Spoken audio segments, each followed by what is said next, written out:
everyone hear me?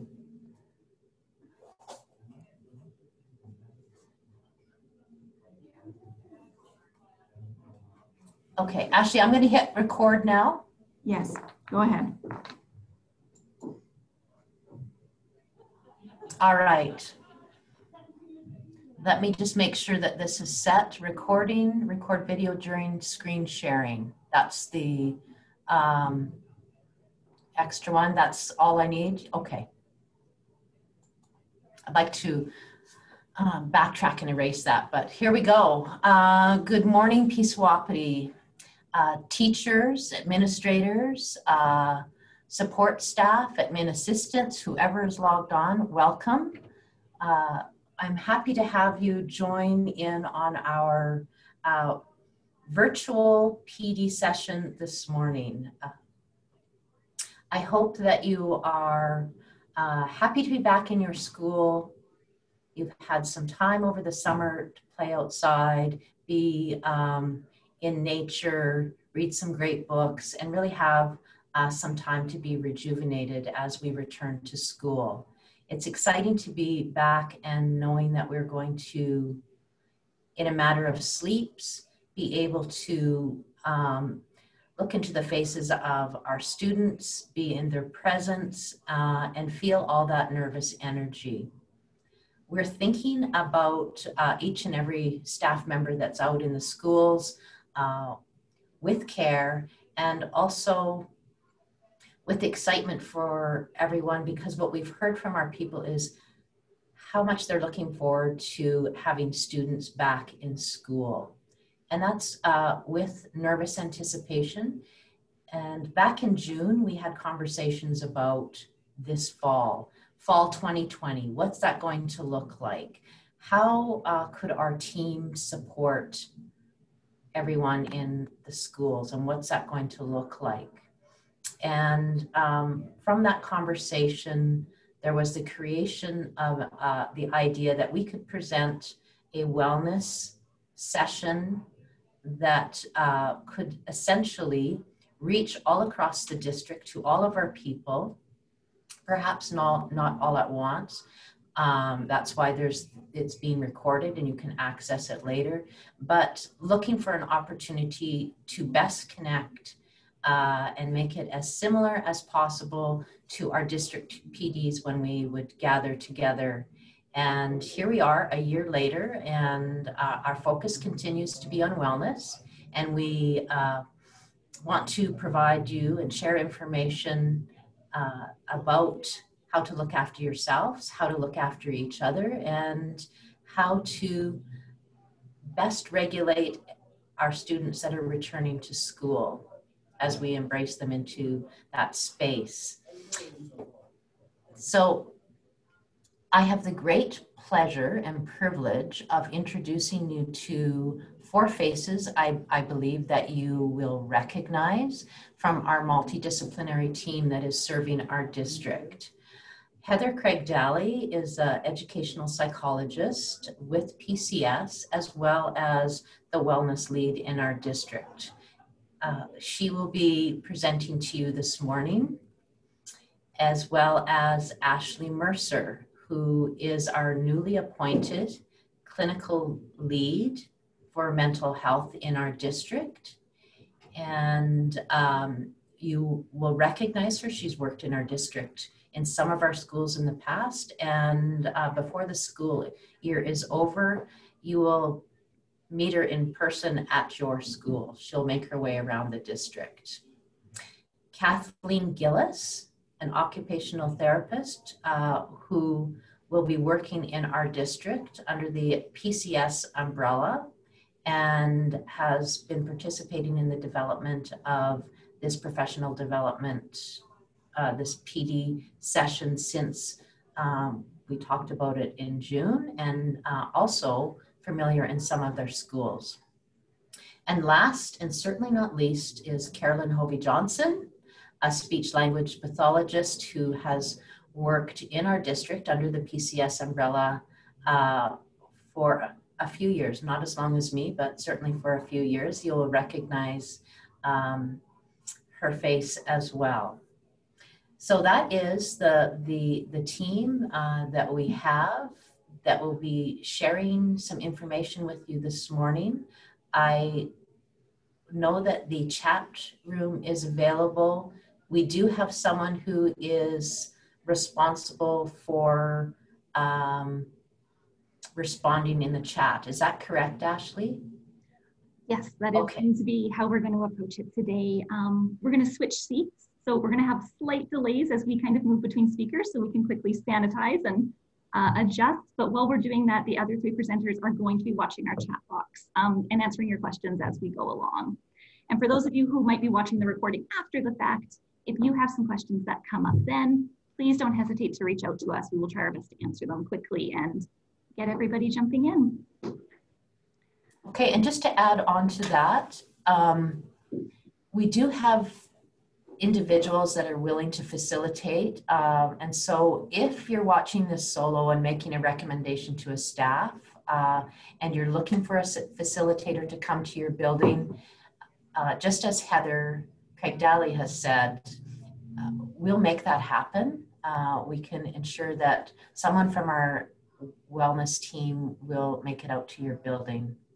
So I'm going to turn it over to Heather Craig-Daly. I once again want just to say, welcome back.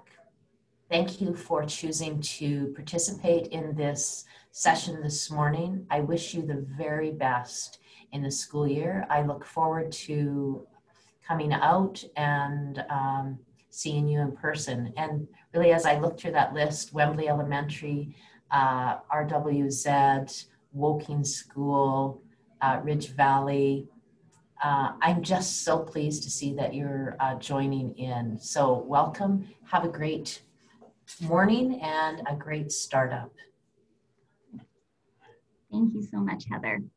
So I won't go through this list, you guys can read them. Just make sure your microphones are off.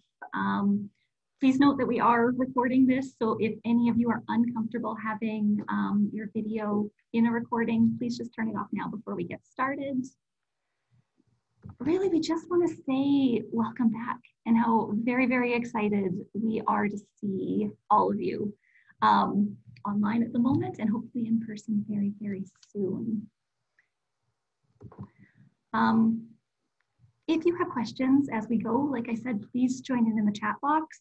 But we've also put all of our contact information on the slides, which will be shared with you later on this morning. We're always happy to connect and make sure you have the information you need in front of you. So as we jump in, I'm just going to give you a brief overview of what we're going to cover this morning. We're going to talk a little bit about what our priorities are going to be in Peace Wapiti Public this year, how we're going to work on leading and connecting. And you know what, this year we're really not going to be reinventing anything. We're going back to the most foundational, fundamental pieces that we have been working on as a district over the last few years. And there might be certain pieces that we're going to do a little bit differently, but we're going back to the things that we already know work, the things that you guys are already doing. We're going to talk about regulation. And yeah, that might look a little bit different this year. Using relationships and connection, consistent messages, routine and stability and flexibility environments. And then we're going to talk a little bit about wellness before we end. Really, if you take nothing else away from our time together today, I think this is a really important slide for all of us. When we look at what is going to be a really big year, we need it to be manageable, and we need to be thoughtful, and we need to be grounded in how we jump into it. This year is exceptional. We are not just starting a regular school year with masks on. Our kids are not going to learn in exactly the same way that they have learned in the past. And we are not going to work in exactly the same way we have worked in the past. If you remember nothing else, this is where our focus is going to be. We're going to keep them safe. We're going to lower anxiety about the situation. We're going to make them laugh. We're going to make them feel loved. And we are going to teach them things, but we're going to go in that order.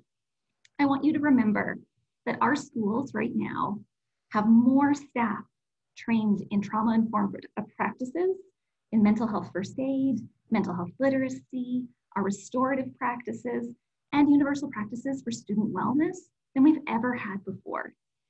We are well trained, and collectively, as a district, we possess all of the skills that we need to support each other, to support our students, our families, and to build really strong, resilient communities.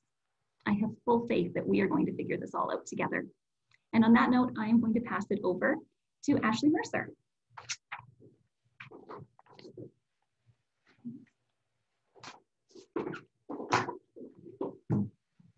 Thank you to two of the Heathers. I'm just going to get my little sanitization wipe here. Make sure we're all doing our best to keep each other safe. All right, let me get settled. So as we jump into the school year, I'm a parent myself, and I live in a community and I have lots of people that I'm connected to. And one of the things that I often hear a lot of people ask is, will our children adapt? There's a lot of concerns about, will they adjust? Will they adapt? Will they be able to handle this? And the good news is absolutely yes. So we are an incredibly adaptive species. And what science tells us is that healthy stress is actually very important for us to become more resilient. And resilient, by definition, is the ability to bounce back after difficult times. And what we know about developing resiliency is it can only be developed in times of stress. So as Brene Brown would say, we are all wired to do hard things. However, there are things that we can do to help foster resiliency, and there's things that we can do that could impact the development of that. So what are the ingredients that help children adapt in stressful times, especially in all the change and uncertainty that we are all facing right now? So when we think about going into our schools and in our classrooms, we really want to think about, well, what do children need? What does leading students back to school actually look like? What does leading students back to school even mean? How can we play a supportive role? And will our children feel safe? These are all very important questions. Will our children feel safe is an interesting question though, because safety, as it stands right now, is an illusion for all of us. None of us can predict what is going to happen in the pandemic. We don't know what the future will look like and how this will all evolve. The idea of safety, as I want you to see it, it applies to physical safety. And this is something that we can't actually promise right now. So I would like to suggest that we change the dialogue, we change the question around safety. Because if a child asks you, will I be safe? And you say, yes, of course you'll be safe. You only have to have a child with a little sense of awareness and intellect to know that that is a false front. Because the reality is bad things happen to good people every day. And children only have to have a couple bad experiences to learn that that is not the reality. So students can learn, they learn if we tell them they're safe and we can't guarantee that. They learn not to trust adults and that adults don't always tell the truth. So what do we say then? Well, we want to change the conversation. We don't want to promise safety. We need to change the question to, will our students feel secure? And the answer to this is absolutely. We can help in many ways, many ways, help our children feel more secure. And this actually gets to the root of what we're trying to achieve when we look at reentry. So we can make our children feel safe or secure while experiencing high states of stress and alarm. And one of the big ways that we can do that is we need to do it through human relationships. This is the key to going forward, connection, relationships. So whether you're a bus driver, front admin at the school, a teacher, or any other school staff, we all play an integral role in helping students feel a sense of security. So how do we do this?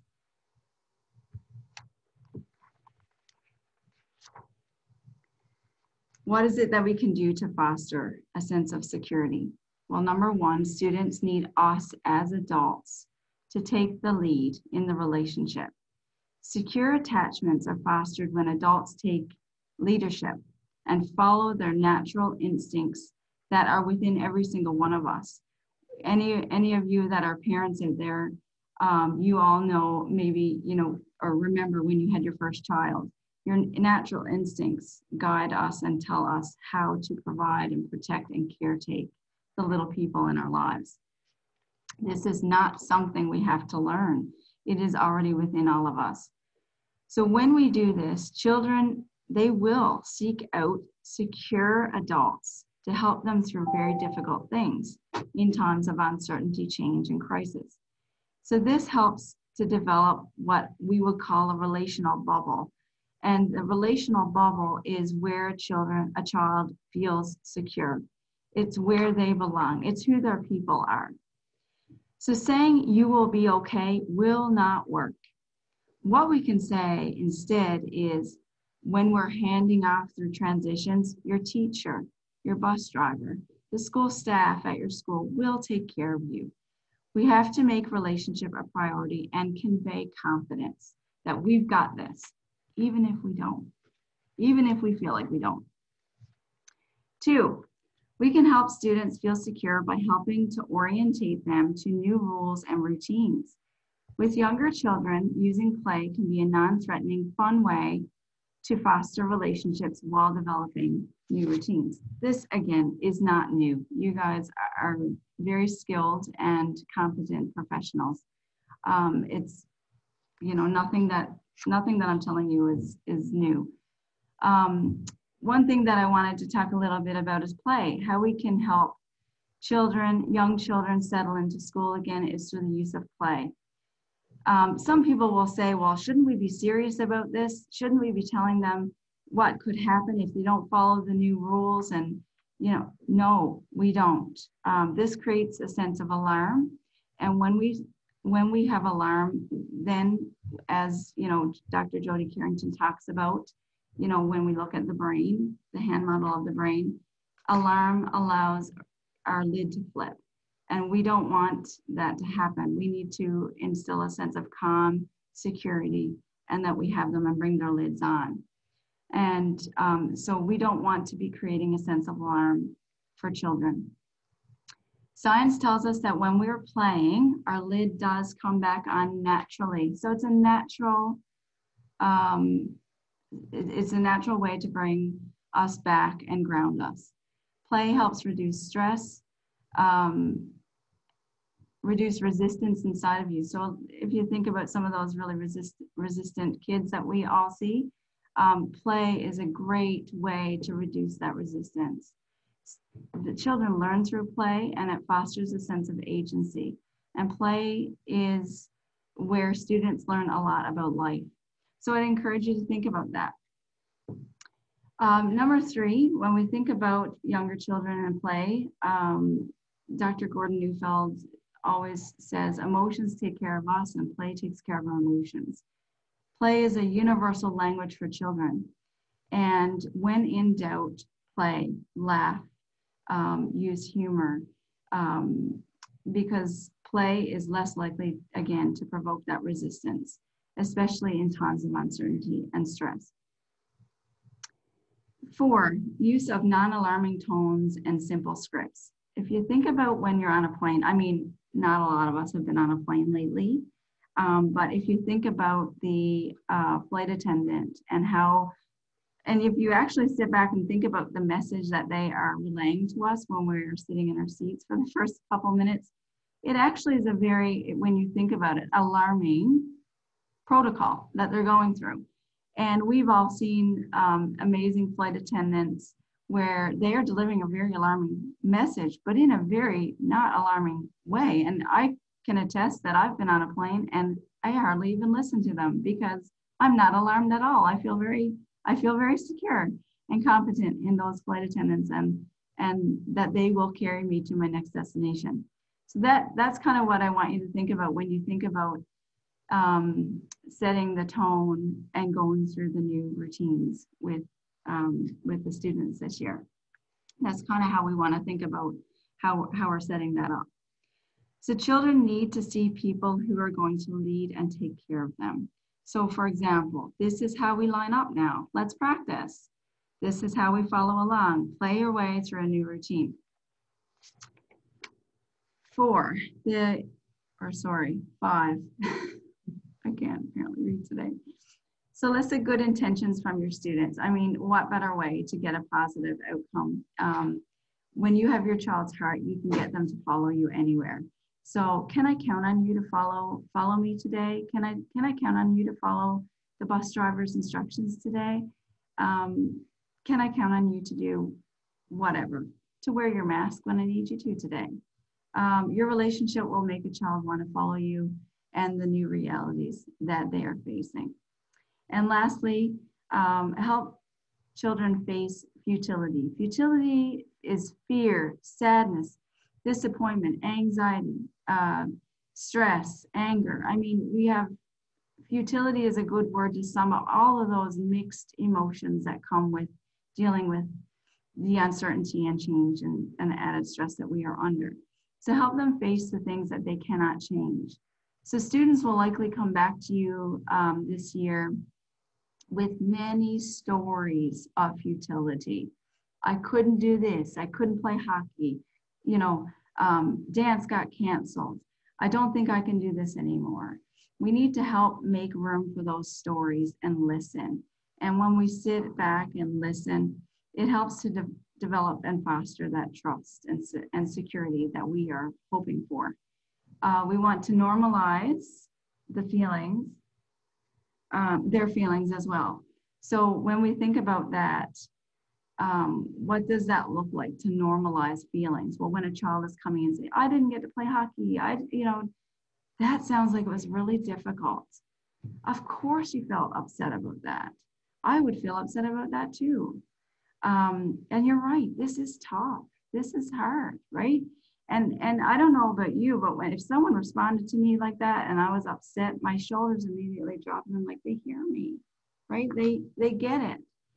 And there's no need to amp up those behaviors. So when we invalidate feelings, we will often get an adverse reaction. We'll get more behaviors because they don't feel heard and they need to keep telling you and telling you and telling you and telling you.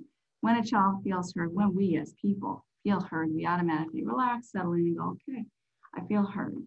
So make room for their stories. Tell me more. I'd love to hear more about that at recess. So making sure that you'll come back to it, right? You're not shutting them. It's not appropriate right now in the middle of this lesson, but I'd love to hear a lot about that at recess. So comforting emotions. We're gonna get through this together. How can I help? What can I do to help? So some things we wanna avoid is minimizing, shutting down again, and invalidating those little feelings. A little listening can go a long way. It helps them put words to what they are feeling with, and it makes room for them to be able to express themselves and make sense of it.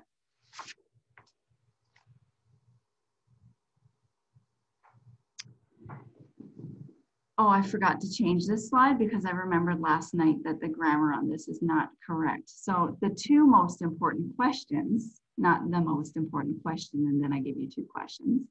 The 2 most important questions for any child, whether it's at home, whether it's on the bus, whether it's at school, it doesn't matter. Where do I belong and who takes care of me?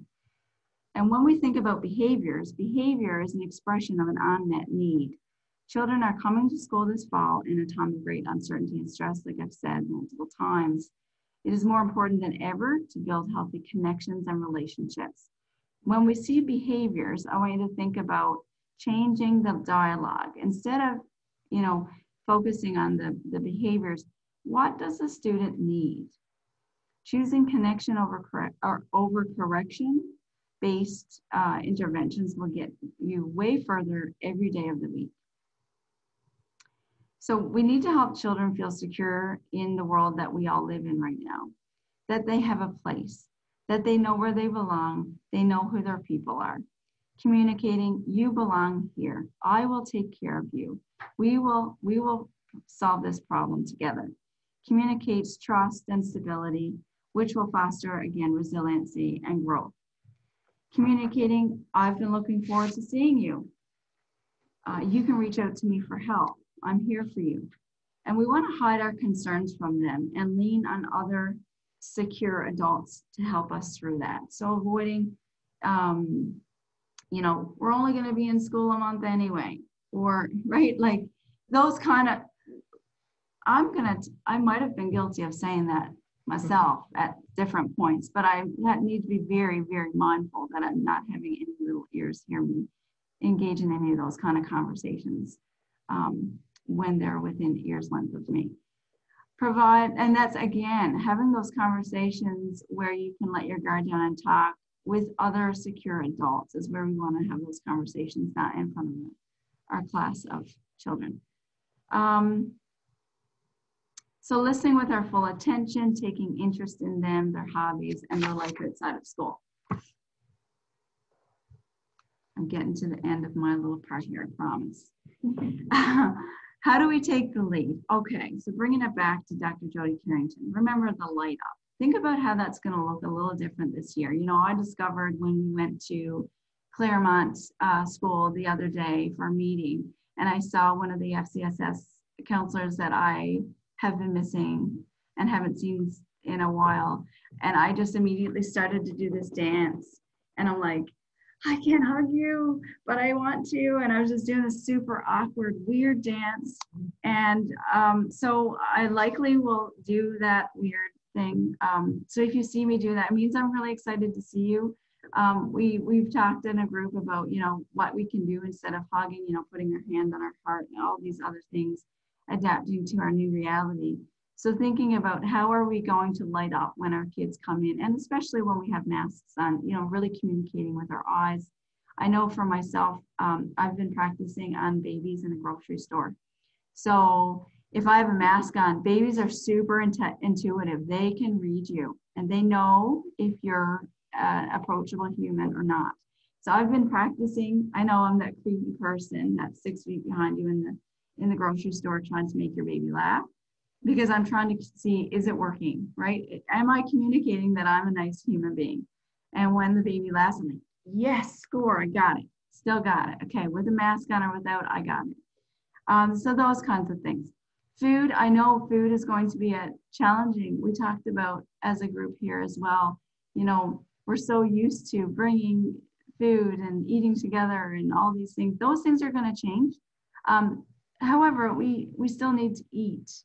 And we have to do that in different ways, but we can, eating together fosters trust and relationships and connection. So remembering to eat together, even if it's at a distance, right?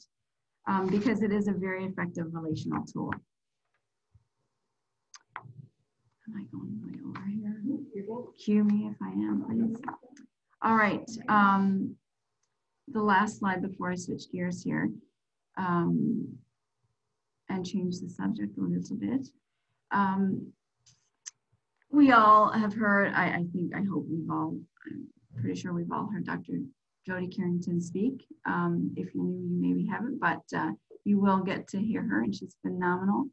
And one of the things, her quotes is, I can get a child to skate faster by knowing the name of their dog. Precisely, like this sums it up. Right? Like taking the lead means taking an interest in their lives. So it means a genuine interest, right? So knowing who their dog is, knowing, things about them that are important to them. And, one of the really important things that I wanted to note here as well is you cannot pour from an empty cup. I don't know who that quote comes from, and it doesn't matter. But it's true. And I think that for all of us right now, we're going through a very stressful time, and it's okay to reach out for professional help if we need. That is not something that we should be ashamed about. That is actually something that demonstrates growth and professionally and personally. And it's something that Myself personally, it's something that I've done for a very long time, and I know others do as well, and it's something that really helps to make me a better mom, person, and professional. So if you're feeling that you need to reach out, please do so, whether it's anyone on our wellness team or whether it's through your EAP. We'll talk a little bit more about that in the end. Reaching out is a source of strength, courage, and a way to foster growth. So it's definitely something we shouldn't be ashamed of. Okay, I'm going to switch gears a little bit here and talk a little bit about, how are our students going to come to school? I think they're going to come to school with a very varied response, right? Some kids are going to be excited. Some kids are going to be super hyper vigilant. Some kids are going to say that, their time away was positive. And then there's going to be some that are going to may come back and disclose toxic stress, neglect, or abuse. And it is very important to remember that we all have a professional liability to report abuse, and any of our members of our wellness team can help support you in this process if that were to happen to you. So no matter what position you're in, if a child discloses abuse or neglect, please reach out to someone, and we can help support you through that process, because that process can be very difficult, to say the least. So one of the things that we wanted to talk about today is language, and I am guilty of using the wrong language a lot. So I've got to hold myself to a different standard this year. And what am I talking about? I'm talking about the difference between stress and anxiety. So we've got to get the language right. And so I'm going to show you it's a 4-minute video clip that's going to talk about stress, and it's going to talk about how stress is different than anxiety and how we have to use the proper language when we are talking about whatever it is we're talking about, right? So I'm going to cross my fingers that this is going to work here. And I'm going to, if I mute my mic, will they still hear it? Yep. No, you just hit play. Hit play? Okay. How often do you hear people say, I'm so stressed out right now? Or, that makes me so anxious? How many times have you said it yourself? We often confuse stress with anxiety, and this confusion has led many of us to become afraid of one of the most natural and important states of our physical and mental health, our stress response. It seems to make sense. This actually is, and how we can manage it. It turns out that even how we think about the stress response has a big impact on how it affects us. Unfortunately, stress has developed a bit of a bad rap recently. And while there are certain types of stress that are not good for us, most of it is actually helpful. In fact, working through daily stressors is precisely how we build skills and resilience. It's time to start changing the conversation about stress. So let's say we have a big challenge in our environment, which is called a stressor. It could be an exam, a big assignment, or really most problems that we face. We start to feel the physical symptoms. They might be a racing heart, rapid breathing, body tension, or not sleeping. We're confronted by the challenge, and if we make it through, the stress response subsides or gradually goes away. Here's a map of a normal stress response. It may come on more quickly or gradually, but that's the general idea.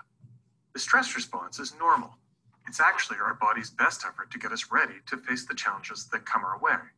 Without some level of stress, we don't perform well. Same thing goes if we have too much. Now let's go back to when we first experienced the stress response. This is when we're at an important point where we can choose how we interpret those physical sensations. Let's call them path A and path B. On path A, we can think, I'm so stressed out. I'm overwhelmed. Here we go again. I can't handle this, or I'm not going to go. Or on path B, we can think, my body's telling me I have something to face. This could be tough, but I'll find a way to get through it. My body's helping me to get ready to face this. These are two very different interpretations. And it turns out your interpretation of the stressor is what really matters. If we avoid situations or things that cause the stress response, it may make us feel better in the short term, but when we encounter the challenge again in the future, it actually makes the stress response even worse. On the other hand, if you think through what's causing your stress response in the first place, what strategies or problem solving you can use to face the challenge head on, it will reduce the intensity of the stress response. This is how we adapt and learn new skills to use the next time. Although the path B way of thinking may not come as naturally, and facing stressors takes courage, the more you practice this approach, the easier it will become. While the physical sensations of the stress response and anxiety are similar, the outcome is very different. The hallmarks of an anxiety disorder are persistent avoidance and withdrawal, where it causes major impairment in your life. That's more than just a stress response. So, putting this all together, let's start by labeling stress for what it is, a stress response. It's normal. It's a motivator. It isn't anxiety or depression. It's just stress. Next, check your thinking and try to interpret stress as helpful. I'm going to build some new skills. My brain is ramping up to help me get through this. Then, ask yourself, how am I going to step up to the problem causing me stress? What strategies do I have, and who can I ask for help? And finally, you may choose a helpful stress management technique, such as box breathing, mindfulness, physical exercise, or something else. But remember, calming strategies ultimately provide temporary relief until you're able to face the stressor. So the more we understand our stress response, the easier it becomes to manage. For more information about stress and anxiety, check us out at teenmentalhealth.org. I wanted to show that video because a part of my job as a mental health professional going into your schools is to figure out if a child meets criteria for tier 2, 3, or 4 services. And in the video, it talked about the difference between, normal stress and an anxiety disorder.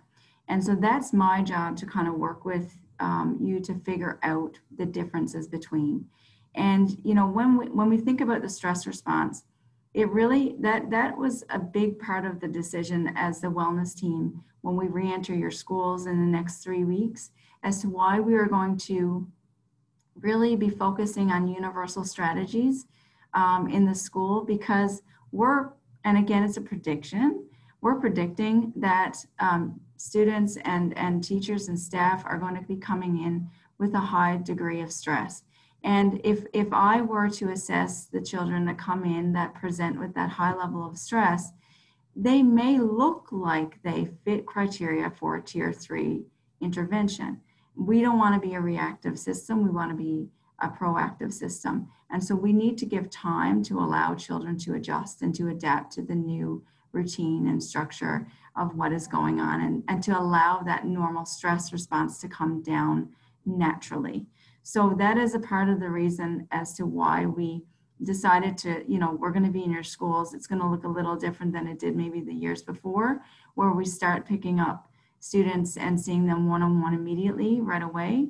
And that's the reason why, is because we're predicting that there's going to be an elevated stress response all around, and we just really want to be there to support everybody. And then after, a good 2-3 weeks, we have an adjustment time, then we will see the persistent, right? The persistent, and it'll help me be able to do my job a bit better and provide more accurate and efficient services for the school. So I hope that helps. I am just we're going to switch seats again here, and Kathleen is going to be on. Thank you.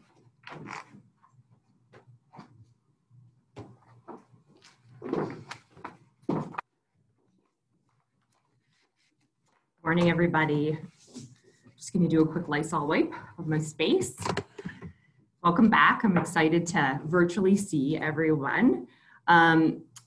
We wanted to take a moment and just remind everybody about this very important visual that I'm sure that you guys are all used to seeing now.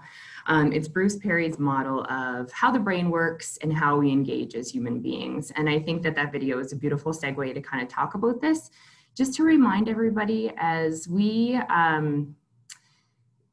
kind of come across increased levels of stress this year, and so do our kids, our ability to access that cortex and reason, and also form relationships, which is going to be so important as kids meet new adults and teachers in their lives, really decreases. So this year, regulation to start every day, to start kind of every time that we feel a little bit of that stress coming on is going to be so, so critical. It's going to be critical for our kids, but it's also going to be critical for every single one of us as adults working with these kids, because we are the ones that are holding these kids and teaching them that it's going to be okay and that we've got them. Bruce Perry actually has a really great quote, and he's saying that, you know, teaching during a global pandemic makes the most vulnerable among us even more vulnerable, and it makes the most resilient of us burnt out. So this is something that we all have to kind of take care of each other and recognize in each other this year. So I'm here today to talk to you about regulation. So what does regulation mean during our global pandemic? So myself as an occupational therapist, I like to think about it as controlling your nervous system. And in particular, I'm talking about your autonomic nervous system.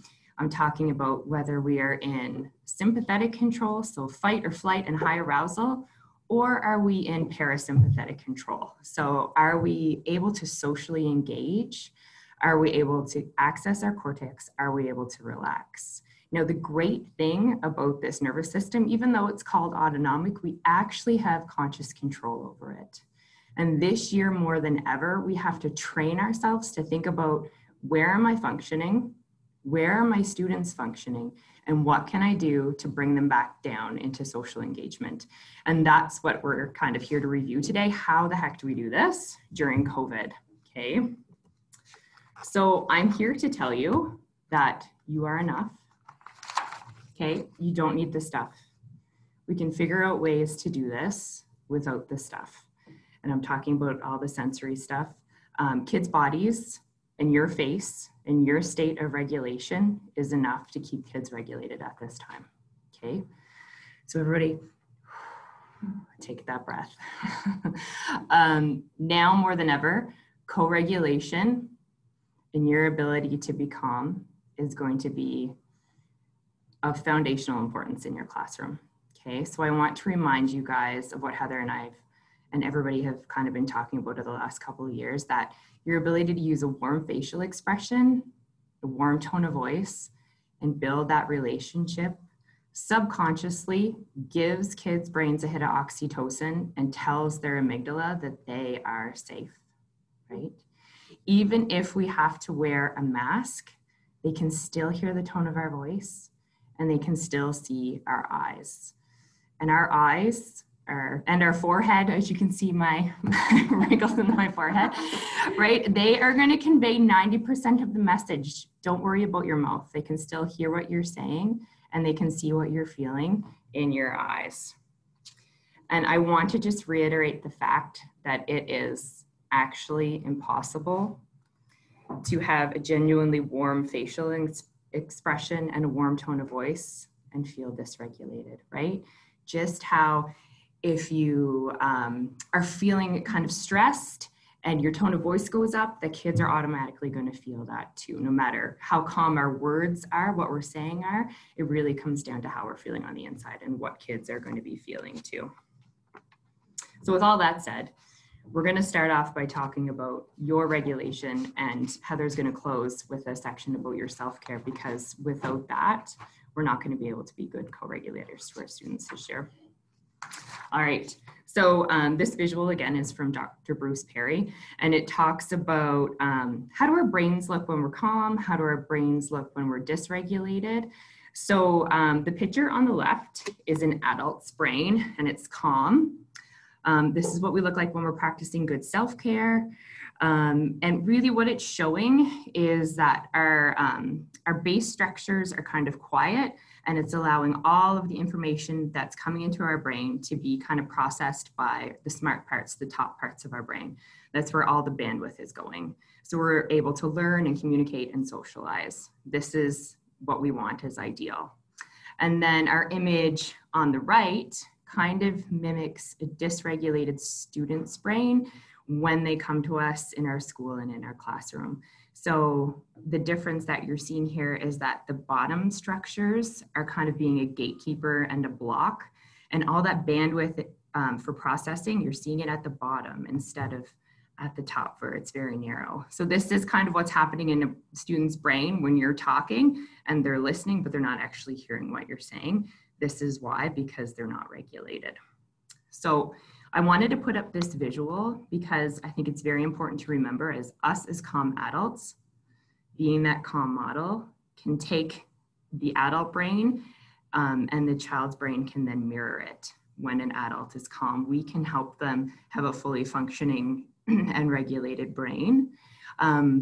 This is also a two-way street though, okay?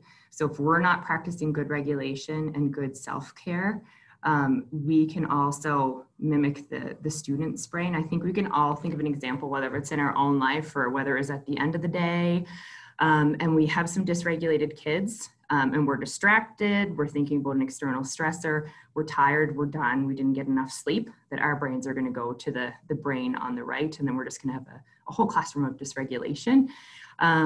So again, this is why it's so important for us to practice our self-care and regulation activities for ourselves.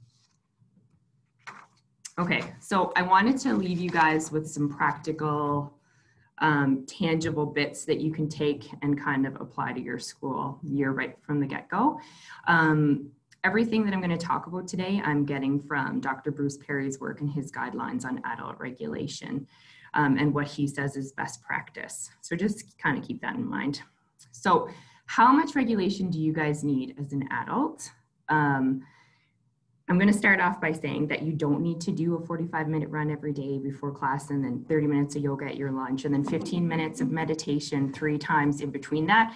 That's not attainable, and nobody's going to be able to do that, okay? I want to refocus, and I want you guys to think about the fact that regulation dosing, so how much regulation activities we need, is actually state dependent.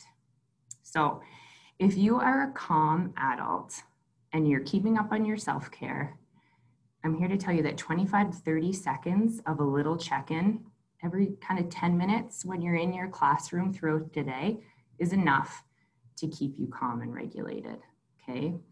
So that might sound a little bit overwhelming every 10 minutes, but it doesn't have to be a lot. 30 seconds is enough to make sure that our parasympathetic nervous system is guiding us through the day, okay? Some examples of how we can do this really quickly.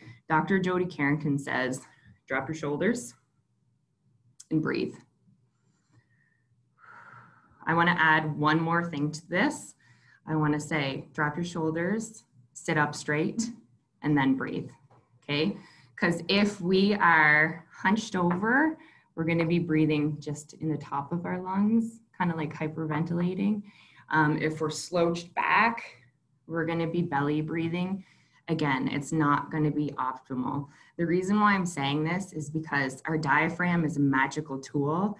And if it is fully engaged, which it is when you're sitting up straight, your parasympathetic nervous system is automatically going to come on, okay? So if we can take nice deep breaths with our ribs over our hips, I think that's a really good way to cue yourself and cue your students. You're going to get your best bang for your buck. When we talk about that breath, your exhale should always be longer than your inhale. Your exhale is when your diaphragm contracts and it tells your brain, oh, she's calm. I'm in a calm body. I'm working fully. I'm okay. And deep breathing during a global pandemic doesn't have to be exaggerated, and we don't have to share our germs everywhere. You can do a full exhale through your nose as long as we're thinking about our breath, and we're making sure that our exhale is longer. You can do a quick mindfulness check-in. Just check with yourself. How am I doing? Do I need a longer break soon? How are my kids doing? Do I need to take a breath? You know, those sorts of things. Using a hand fidget, I know it sounds pretty old school. We've been hearing them for a long time, but they actually give your body a great dose of deep pressure if you really squeeze. And deep pressure is a really great primal source of sensory input. It gives input right to our thalamus, which then secretes serotonin to the rest of our brain. And serotonin is one of those feel good, I'm okay chemicals. So we can do this by clasping our hands, using a hand fidget, taking our hands and pressing down on our head too while we take a breath. Is also a really great quick thing to do, and you can tell your students to do it too. Great for high school students as well. Taking a short walk around your classroom or from one end of the classroom to the other. Eat, drink, chew, right? You can't do any of that if you are in fight or flight. Chewing a piece of gum is also a really great one because it gives that deep pressure to your jaw all day long. And then, of course, smile and connect. So smiling and connecting is important on 2 levels because it lets us build relationship, but it also has a direct impact on our nervous system, okay? So everything from here up, everything from your diaphragm up is loaded with sensory receptors into your sympathetic or parasympathetic nervous system. So that means if I have like a scowl on my face and I'm breathing really rapidly, you're going to turn on your sympathetic nervous system. But if I'm sitting up straight and I use my tone of voice and my facial expressions and the muscles of my face to say, I'm happy, I'm socially engaged, and I'm breathing slow and in control, you're going to turn on your parasympathetic nervous system. So to really kind of make this hit home, I like to use the example of when you first met your spouse or significant other. And you would get like a text message or a phone call from them, or you had to talk about them to somebody else, and you just get this stupid grin on your face and you can't help it. That is an example of our emotions guiding our muscle patterns. So our mood made our face do that. Okay. So what I'm telling you here today is you have the control to use your facial muscles to guide your mood and your regulation. So you can literally fake it until you feel it. And that is something that we have to remember about ourselves and about our students this year. And I mean, plus too, if you're just having a social interaction with another adult and another student, even if it's 2 minutes and a positive, it can just change your whole brain chemistry. So we really have to remember to relationally check in. So even though I'm telling you every 10 minutes, it can be 25, 30 seconds of doing any one of those things, and you should be able to maintain calm. Okay, how much regulation do my students need? So your students' regulation needs is going to be state dependent as well. So if your students come into the classroom and they're looking really dysregulated, so what I mean by that is they could be moving lots, they could be loud, or they could be the opposite. They could be just really withdrawn and not socially engaged as well. We're going to have to do a little bit more, but keeping in mind that kids are just going to get less natural movement throughout the day because of cohorts and bubbles and spaces, and just having to keep things sanitized. Regulation activities are going to have to be at the forefront of our mind, and we're going to have to build them into our day. So what Bruce Perry recommends is starting every day with 3 to 5 minutes of patterned, repetitive, regulatory movement. So again, you have been hearing us talk about pattern repetitive movement for about 2 years now, so it's nothing different. All we have to do is be conscious about building it into our day. If instruction time lasts longer than 20 minutes, we need to repeat this. So if you're teaching for longer than 20 minutes, every 15 minutes after that, you're going to want to do 3 to 5 minutes of activity again. These guidelines apply to all ages. So kindergarten to high school. I mean, kindergarten, you might need a little more, but this is going to be your like bare minimum, no negotiation standards. Taking this time out of your school day will increase the quality of your instructional minutes, right? And again, you can use those short breaks, those 25, 30 seconds, like we talked about ourselves with your class. Okay, class, sit up straight, ribs over hips, drop your shoulders, in, long out through your nose. It's going to be just as effective for your students as it is for you. Okay, so does this seem like a lot? You bet it does. It is definitely going to have to be at the forefront of our brains more than it has been in other years.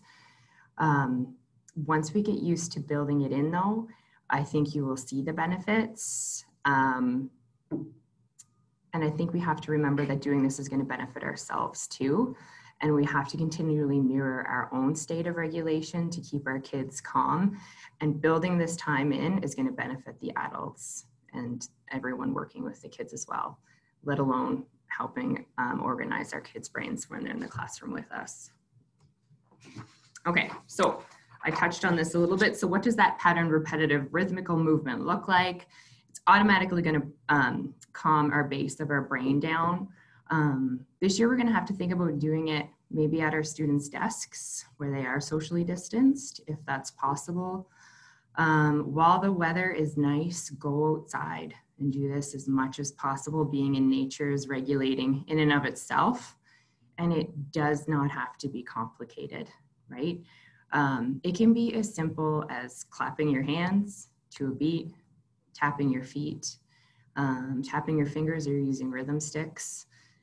Doing all of this to music. I know singing is not going to be a possibility this year because we do have to expel so much air when we do that, but that doesn't mean we can't listen to music and clap and tap.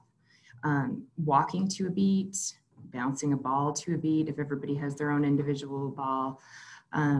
Making larger body movements, if we do them in repetition, they're automatically going to be rhythmical. So a jumping jack, a skipping, a squat, doing that to the beat, you bet that is repetitive and rhythmical.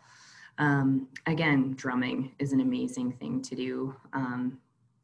You can find YouTube videos of how to make your own individual drum for your students, listen to music at 60 to 80 beats per minute, and then keep it in their desk. And when you have to do a short break, everybody take it out and kind of follow along. Okay, sometimes I get questions about if I want to do yoga, if I want to do a short stretch in my classroom, what is going to give me the best bang for my buck? So I did some professional development this summer and learned about the benefits of flexion activities. And all that means is using the muscles on the front side of your body and engaging them. Again, subconsciously kicks in our parasympathetic nervous system and gives us a feeling of safety. Think about how babies are born. They're like scrunched up in a little flexion ball. And that's how we feel the most regulated, right? We spent 9 months in the womb all squished up in flexion, and then we go out into the room, out into the world, and we have to get all dysregulated. So it's really primal, and it's going to help students' regulation automatically. So I just wanted to give some pictures of, if we're going to be doing yoga, what the best things to do are, and adapted for high school students as well. So anytime that we're engaging our core and any of the muscles on the front of the body. All right, so let's say we're all convinced that we're going to be doing regulation activities throughout the day. What will be the best organizing kind of system to get the best bang for our buck out of our students? So I've decided to do 3 to 5 minutes every morning and then periodically throughout the day. After that, I love this sequence.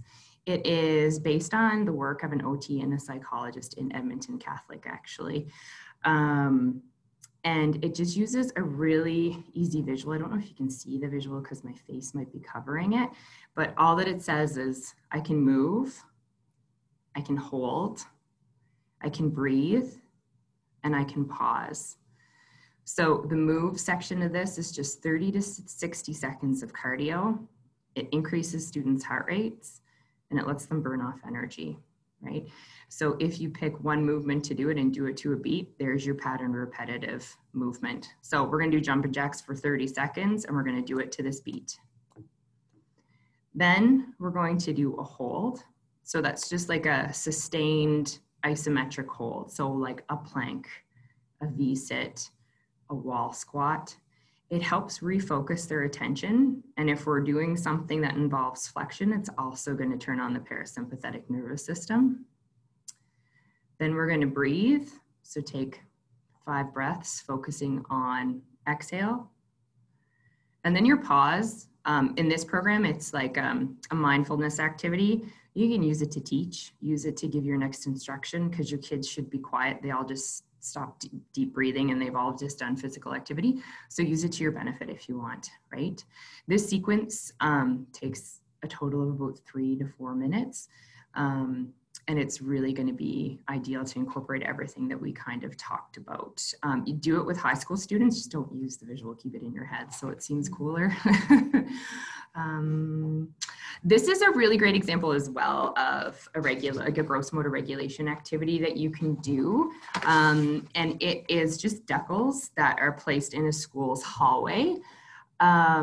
And it kind of tells the kids what to do. So if you have a kid that just needs more movement in your classroom, think about making a COVID safe space in the hallway while the halls aren't busy, or whatever is okay with your school and the regulations that you guys have. So you can see the first little visual. It has like a hop and spin, a squat, and then a jumping jack.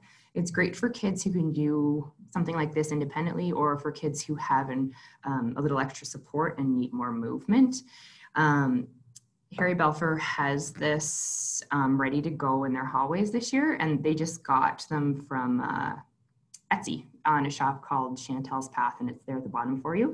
And I'm going to do a little plug that if your school does decide to order these, if you mention Harry Belfer or Rochelle Dempsey, you'll get $50 off your order. So that's a great little tool as well. Finally, I just want to remind you of the regulation strategies that you're already doing in your classroom. And we might just forget how regulating they are, especially where every one of us have our own regulation needs and preferences. Some kids would rather dance or draw or really need play or humor. Older kids in high school, maybe they just need to be able to listen to music, do Sudoku or a puzzle, but being able to like kids to have their own toolkit of that kind of stuff, or to have boxes available, however it best works with COVID guidelines, that they're able to access just in case that's what calms them down. Because if we are creative, we're using our cortex. You cannot be creative without having a fully engaged cortex. So some kids, this is the best way to calm for them. So I just wanted to remind you guys of why you do what you're already doing. Okay, now I'm going to throw it over to Heather.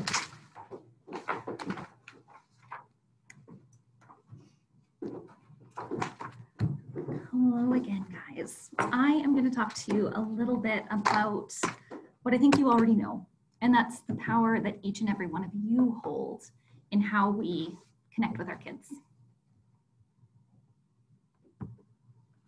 So I know most of you have probably heard me say this before, but we simply cannot underestimate the importance of our relationships with the students who are coming back to us.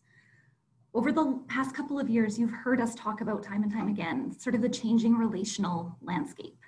We've talked a lot about relational poverty, and we know that that was a really big issue pre-COVID. In the last couple of months, I think we've developed a much deeper appreciation of the impact of isolation on our relationships, both for our students and for ourselves. And it can feel overwhelming. But at the end of the day, we know the answer. It's you, and it has always been you. Our ability to form relationships has been central to the survival of humans since the beginning. We are hardwired for connection. It's simply what we do.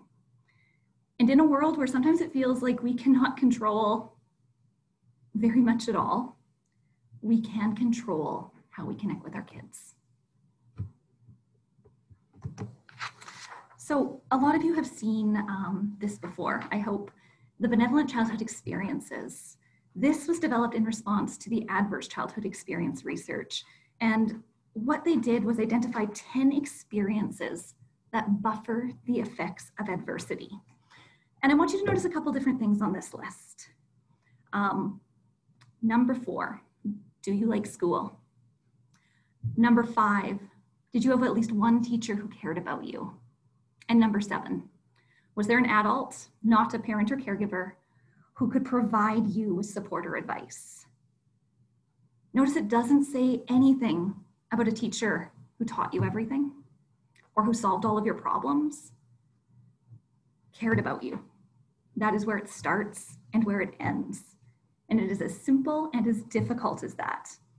But if we can do nothing but make sure our kids feel cared for, we are giving them such a greater gift than we realize.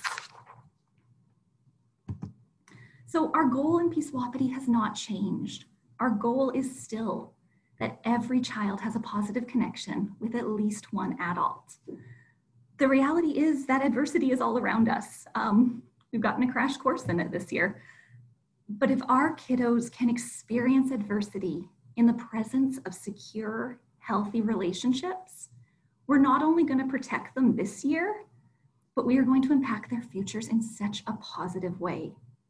So let's talk a little bit about how we're going to do it now with COVID. The good news is that much of it is what we've always done. You know how to connect. We might do the things a little bit differently, but we still do the same things.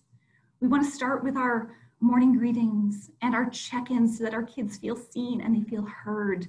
We want to make sure we're giving them that opportunity to express their feelings and their nervousness, like Ashley talked about earlier. We want to empathize and normalize that, yeah, this is a little bit crazy for all of us. We're going to figure it out. Doing that creative piece like Kathleen talked about, inviting them in, building our communities and helping us feel collaborative, getting people to help, taking interest in the things they care about. It can be as simple as just, instead of doing a high five when they walk in the door, you're asking them a question and you get to find out a little bit more about them right from the start. That regulating with them, all of those things that Kathleen just spoke about, if we are joining into that, we're connecting with them while we regulate them.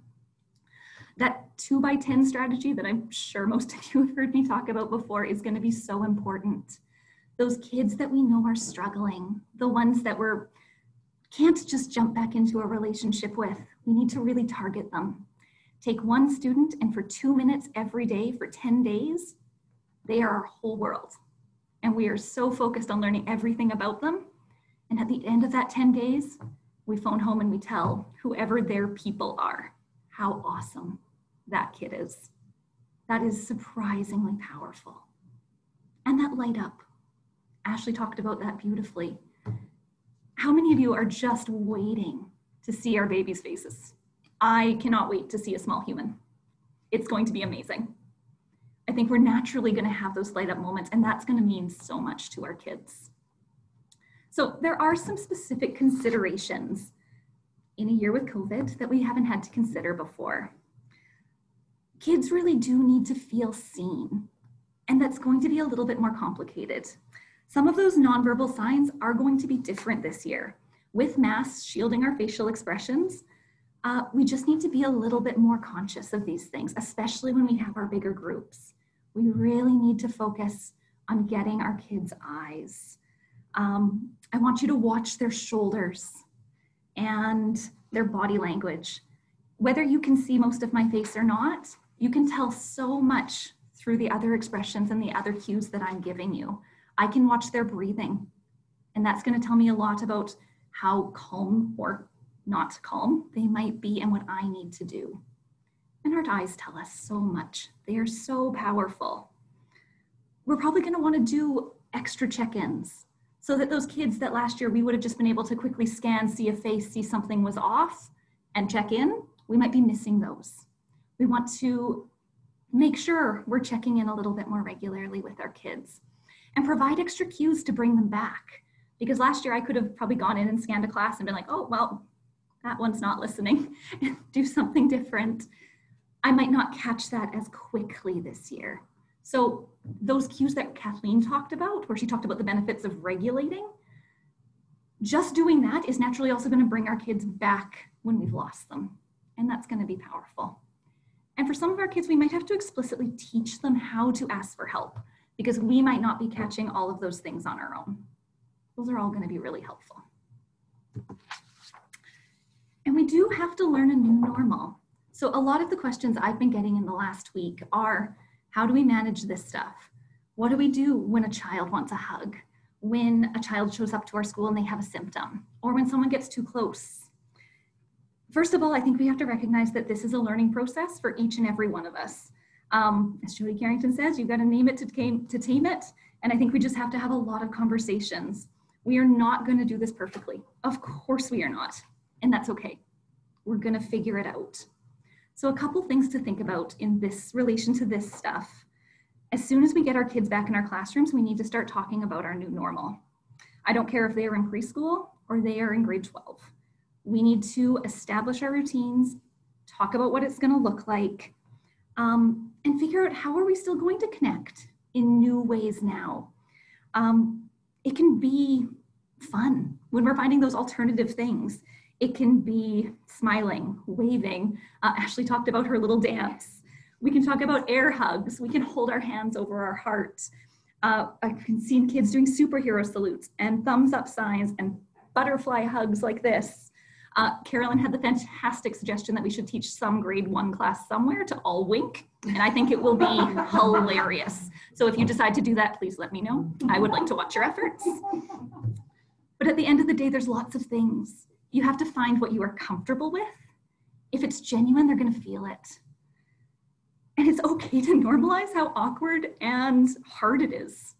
We're all going to go through that while we figure out a new normal. But if we talk about it, we normalize it. I actually think that some of these things are going to make for fantastic connection building activities on our first days. So the first day you have your kids back in the school, vote. What is our classroom connection sign going to be? Or what is Claremont Community School? What are we going to do when we see each other? Or whatever that might be. And then be explicit. Tell them what it's going to mean. When we do this, when I give my butterfly hug or I put my hand on my heart, it means that I see you. It means that I care about you. And it means I'm so glad you're here. And that's going to help for some of us who are natural huggers. That's going to help us fill a little bit of that void. We need to model how we're going to handle all of these things. We need to show our kids how to have grace and empathy and tenderness, and how we're going to do hard things kindly. And it's more important than ever this year. The reality is we don't know exactly what the future is going to hold this year. So we are preparing as best we can today.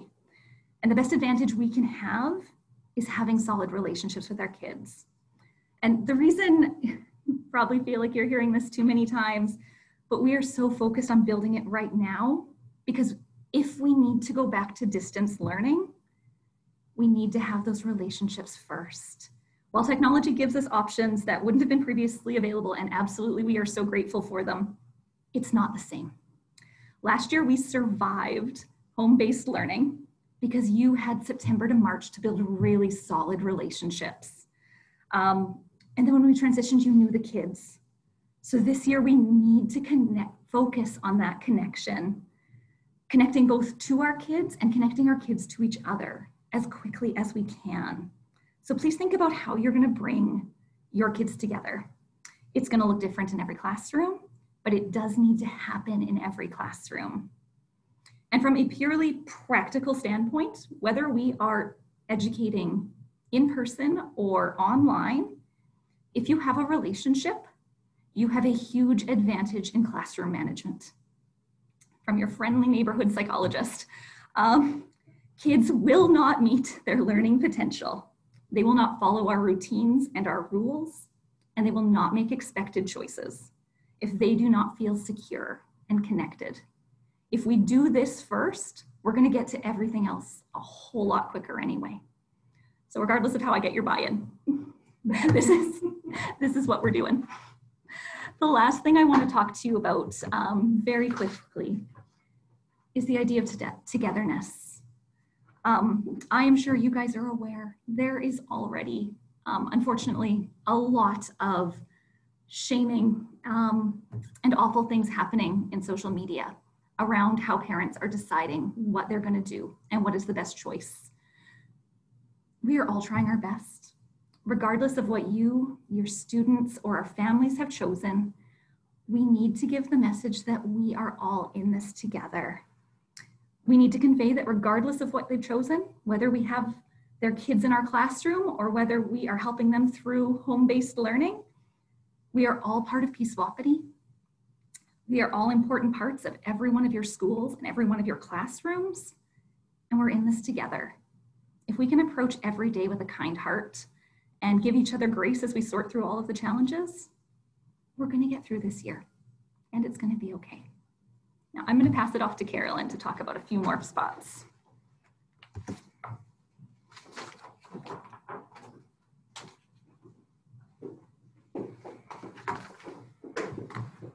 Hello. Okay, I'm going to take my big, deep, regulating breath. I'm going to pop on here really quickly to talk about the top of the triangle, the widest part, the reason. Once you've addressed regulation and you have the relationship, then you can begin to access the cortex and begin to teach curriculum. It's what we typically think of when we think of school. Often we will focus on this area. It is my focus when I come into classrooms typically, but we know that the success in this area is really based on what Kathleen, Heather, and Ashley have spoken about. And what I want to address today is about how our teaching practices and how our practices in all areas of school, from the time they ride the bus to the time they go home, how those practices can help keep them in the regulated zone. Okay, make sure I can do this right. There we go. The very first thing that we need to focus on is consistent communication. This will affect the relationships and the regulation right from families to our classrooms. So it is important that within our district, our staff, our schools, and our classrooms, we have consistent messaging. The messages don't need to be exact, but they should mirror each other and they should be tailored to each level. We want to use clear, practical language. We want consistency across the verbal, written, and visual communication. It is super important that when people receive the messages, they understand them and they understand them quickly. We want to consider scripts for difficult situations. Scripts are a key tool for everyone. I know I practice when I go into a new situation, developing a script for myself so that it can calm my nervous system. Consider developing scripts for your staff at the administrative level. When you need to call home to tell a parent their child is ill and has to go home. How to tell a child that they can't board the bus that morning because they're sick. How to say to a child that you want to give them a hug but you can't. If we develop scripts for adults, it helps them stay regulated and helps them develop deliver the communication that we want them to have. We don't want people going off script at a time like this when consistent communication is so key for all of us. And part of what we want to do is be transparent, using phrases like, what we know right now is, I don't know, but I can ask. Nothing develops trust like a person who says, I don't know, but I'm going to get back to you, and then they do. That is a key tool that we can use to develop relationships across from school to the family. And again, as we talked about, we want to avoid the loaded words like safe. We want to use words like secure, stress instead of anxiety, making sure that those are included in our scripts and they're accurate. Again, we want to reframe the stress. The words that we choose are more important than we realize. Vocabulary here is key. We want to create and use positive statements as a way to transform how we perceive this situation. So safe or use secure instead of safe, stress instead of anxiety. We get to instead of we have to. And an important one for me is, how are we going to meet this challenge rather than this is a problem? How are we going to meet this challenge? And what am I going to learn from this? This will take time and effort. And again, being transparent around with all the kids, right from preschool to grade 12, this is new. This will take time and effort, and this is not the same way that we've been attacking school for years and years. We want to continue to use helpful phrases. We are physically distancing together and for each other. When I follow the rules, I am taking care of my friends, my teachers, my family. Really positive statements to reframe what it is we're needing to do in this situation.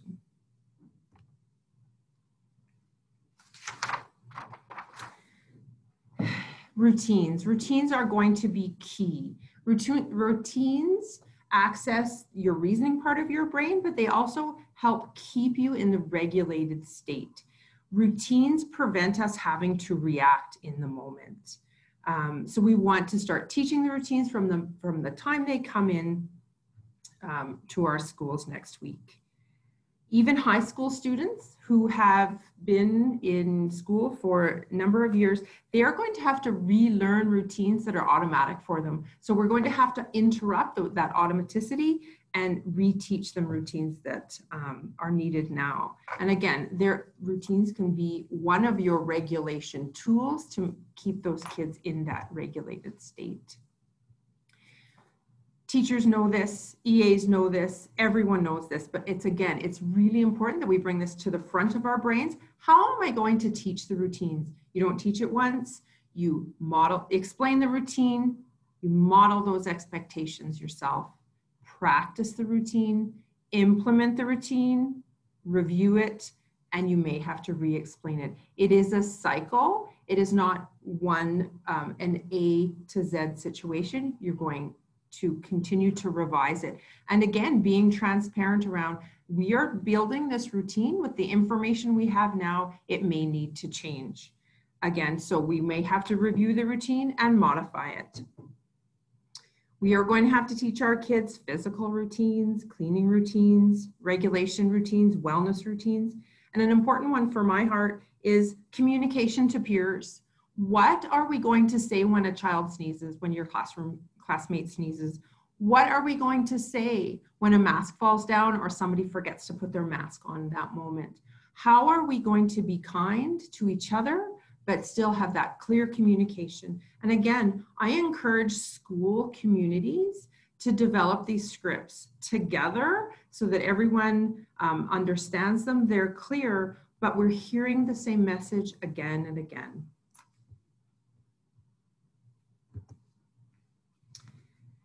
And teachers, EAs, administrators, you know best practice. I'm not here to teach you best practice. You are experts in what you do, and you will continue to be experts in what you do. You are committed to best practice in this district. This fall, we'll need to continue to use our best practice and strive to learn, but only after and while we ensure that our students are connected and regulated. So I'm going to go over a few best practices that will be important for this fall. I hit the wrong button. Repetition of key concepts. Stress may impact the efficiency of students' learning, so more repetitions will be needed than usual. And again, you know your grade level, you know your classes, but you may see, oh, I need to repeat that again, and it is not becoming automatic as quickly as you maybe expect. So you need to expect it to take a little bit longer.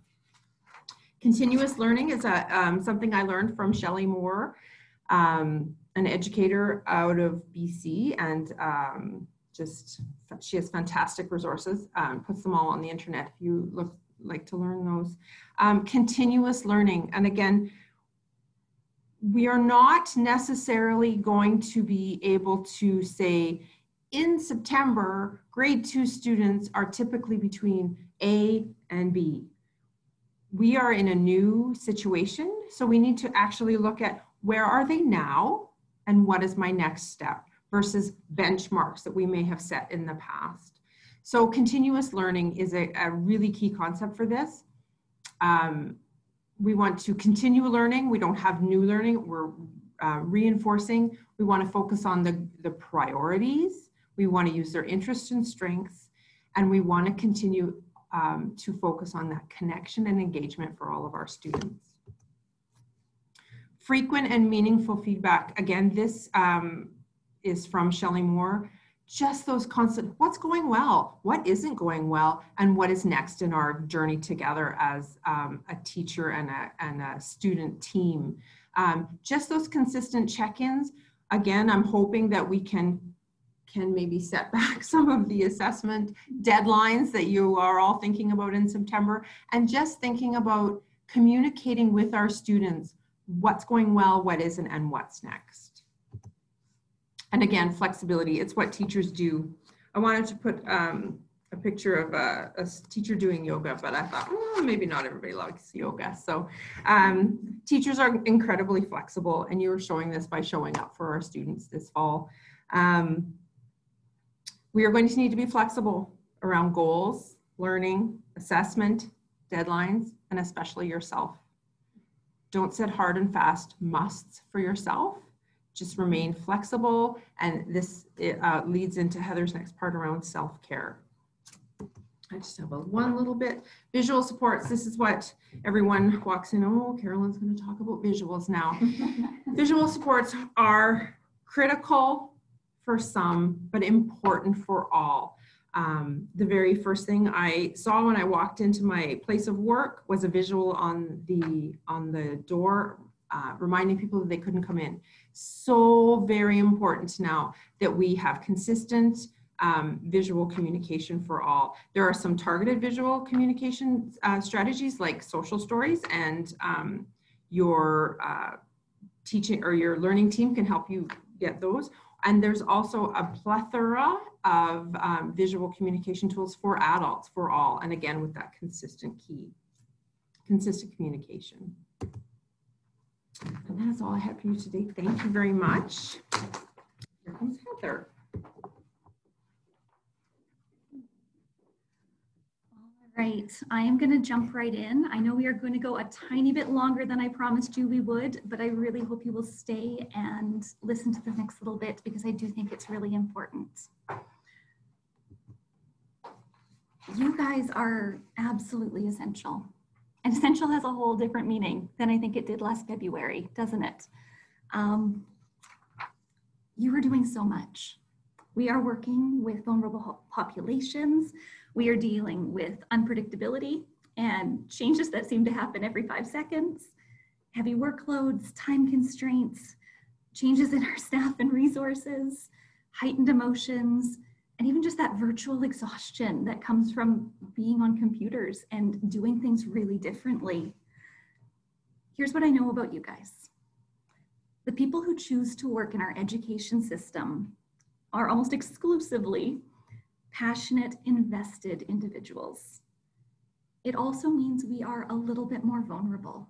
When you have a big heart, you can take a big toll on your heart. One of the key outcomes of prolonged stress is exhaustion. And I think for many of us, we're starting to kind of realize the realities of that from doing this continually for quite some time. Dr. Perry said that in the immediate aftermath of the pandemic, so back in March and April, as a society, we were functioning at about 75% of our capacity. And he expected those numbers to continue to go down as the weeks continued without that return to normal. The reality is we simply can't work in the way we've always worked. We naturally know that our kids are not going to do the same things this fall. Much of our startup has been focused on how are we going to support them. It also needs to be on how we're going to support ourselves and each other. We do not need to be superhuman in this, but we need to start being super honest about what it is we can take on and what we can hold and when we need to let go. So Ashley talked a little bit about this earlier. This is the definition of resilience. And again, I think it's really important. Resiliency cannot exist without challenge. And it is only during our times of stress that we have the opportunity to build these skills and grow. It doesn't mean we don't experience stress. It means that despite the stress and the adversity, we are able to get through it, to bounce back and grow from it. When I look at this year, I see an amazing opportunity. We actually have the opportunity to create the most resilient kids we have ever seen. And that's exciting. And that feels really hopeful to me. And you've already shown that you can do amazing things, new things, and unexpected things. If you can teach in a global pandemic, I promise you can do anything, and we can do this together. I want to talk really briefly about the 3 Ps. This is the work of Caroline Welch, and she talks about the foundations of resilience. And there's 3 pieces that she says are at the core of this. The first one is having a purpose. It's an intention to contribute something meaningful to the world beyond ourselves as individuals. You as educators and people in education have this in spades. The next one is pivoting. And this is an analogy from basketball, so I'm not sure I'm the best one to talk about it, but nonetheless, here we are. It's the idea that you have one foot on the ground, settled and stable, while the other foot is kind of out there exploring what's new, figuring out our next steps. It's the idea that we have our expertise, our skills, and our relationships. And we need to keep those things grounded. And from that place, we can figure out everything else. And pacing. It's a reminder that we do not need to have it all figured out right now. We're not trying to do it all at once, and we just need to take it all step by step. If we can keep this at the center of what we're doing, we are going to get through this year. And in the benefit of repetition and visual supports for your learning, I'm going to share with you my favorite part of the presentation. Every time you think of this stuff and this year, this is, that's not what I wanted. This is what I want to pop into your mind. Here we go, pivot, pivot, pivot, pivot, pivot, pivot, shut up, shut up, shut up. Just a little visual reminder. If you think of nothing else, just yell pivot at me in the hallways. We're all gonna get really good at it. Keeping ourselves grounded, figuring out our next steps. At the end of the day, we know this. Ashley's talked about it. Jody Carrington talks about it. Our kids are gonna be okay, but only if you are. I'm not gonna spend a ton of time talking about this stuff today. There's a whole other presentation we could spend a lot of time doing, but I want you to think about it. We often think about those foundational practices, sleep, healthy eating, exercise, and you're right, and they are absolutely the foundations of the things that will keep us functioning. But I also want you to think about some of these other pieces. Daily structure and predictability for us, limiting our media exposure, reasonable expectations, those creative outlets, mindfulness, positivity and gratitude, going outside, our own connections, reflection and growth, and humor. Now, if I asked every single one of you to list all of the people that you care about, or all of the people that you are worried about, I want you to think about how long it would take you to list yourself. We know we have stressful times ahead. We are sailing uncharted waters. And if we don't create that solid foundation for ourselves now, we're not doing ourselves any favors. I just want to reference back to what Kathleen talked about with dosing for regulation. These things don't have to be all-consuming. It might look really different this year. Maybe for a lot of us, we've lost our sports teams or gym. I haven't lost any of those things, but I'm sure for some of you, those are big gaps. We might not have the same energy or availability for these things in the past, but we need to put these little pieces in, those small little doses of the things that are good for our hearts so that we can continue to show up for our kids. And I just want to talk about a couple really quickly. Oh, on the note of humor, I thought you might appreciate this because I see this coming in my future. The printer will definitely break. Any of you who know me know that this one is probably a little bit closer to my heart and is a great jumping off point for what I'm going to talk to you about next. We need to find our inspiration. Not inaccurate. One of the things that inspires me. I find that right now, especially, we are getting so caught up in the hows and the whats and the to-do lists. We need to figure out our whys. Why did you want to work with kids? Why did you want to work in education? If we can hang on to those things that drove us and motivated us, the differences we wanted to make, that can get us through some really hard days. And related to that, right now, we are living through history. People are going to ask us about 2020. And they're saying it's probably going to take us 5 or 10 years to really get perspective on what this time has done for us as individuals and as a society. But I want you to consider what your story of this time is going to be and what kind of person you want to be remembered as. The narratives we tell ourselves have the power to transform our lives. And if we have a clear idea of who we want to be, we can start acting like that person today, and then we can support that we will actually be that person. So again, with each other, this starts with empathy, with tenderness.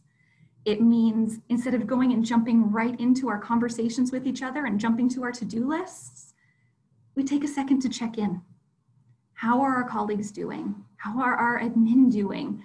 Our wellness team, our bus drivers, everybody. Let's connect first and then get to the other pieces. Because sometimes it's going to be a lot better for us to take that little bit of time to focus on co-regulation, to set the tone, and make sure everyone's actually with us. Then we're going to get a lot further. And there's going to be days where it's just too much.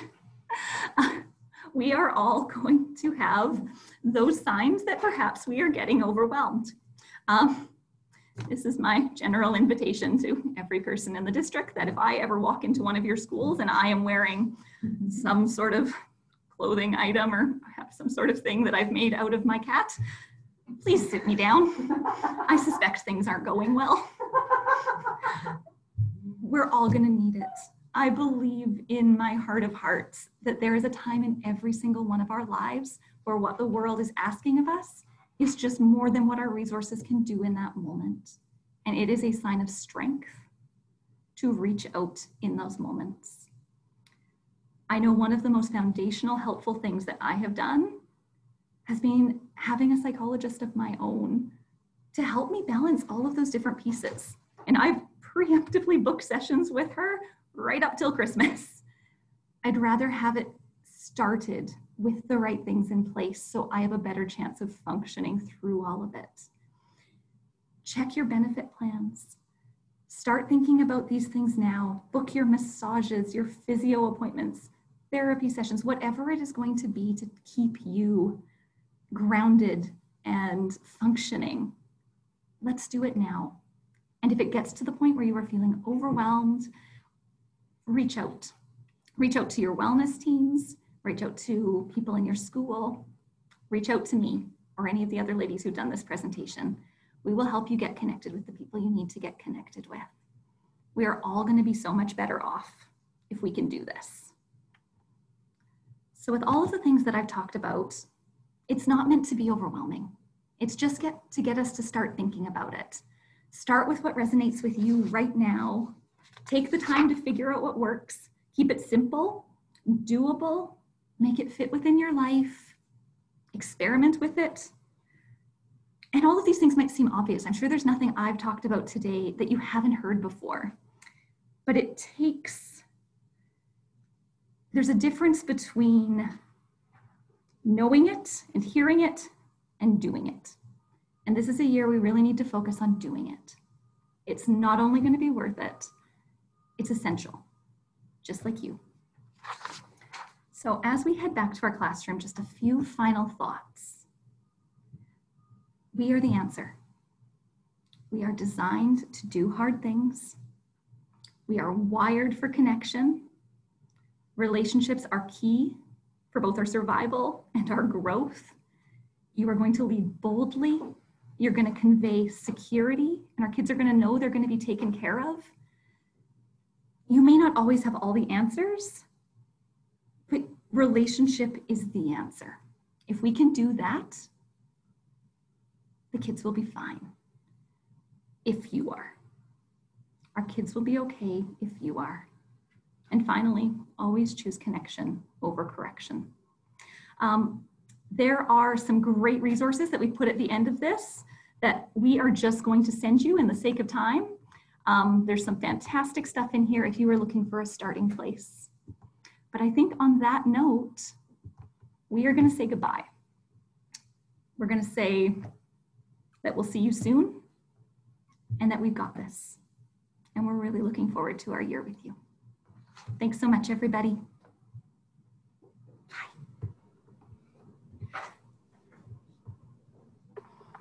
I just want to say such a huge thank you to the four of you, Ashley, Heather, Carolyn, and Kathleen. We are so grateful to have you a part of our wellness team in Peace Wapiti. We know that you will be in our schools in such a visible way to support us. This has been such a great message from the four of you. I know that our schools will reflect, they'll have really great conversations moving forward about how, what is our new normal? How are we going to keep our little ones and each other? How are we going to keep ourselves secure? All those ideas, all those regulation ideas, there's a lot of information, and like you have said, some of the things we're already doing, we're just going to pivot. I will for sure be thinking about pivot a lot. Yep. I'm just very grateful for the wellness team, knowing that there will be many people in our schools supporting each other. And I'm so thankful for the schools who have taken the time this morning to hear your message. I'm very hopeful that all of the schools will be listening to this. It has been well worth the time, and just very, very appreciative. I'm looking at the chat box, and there's lots of thank yous coming through. I will hit end the recording, and we will make sure that this message gets out to our schools. Thanks again. We are all in this together. Guys. Bye-bye.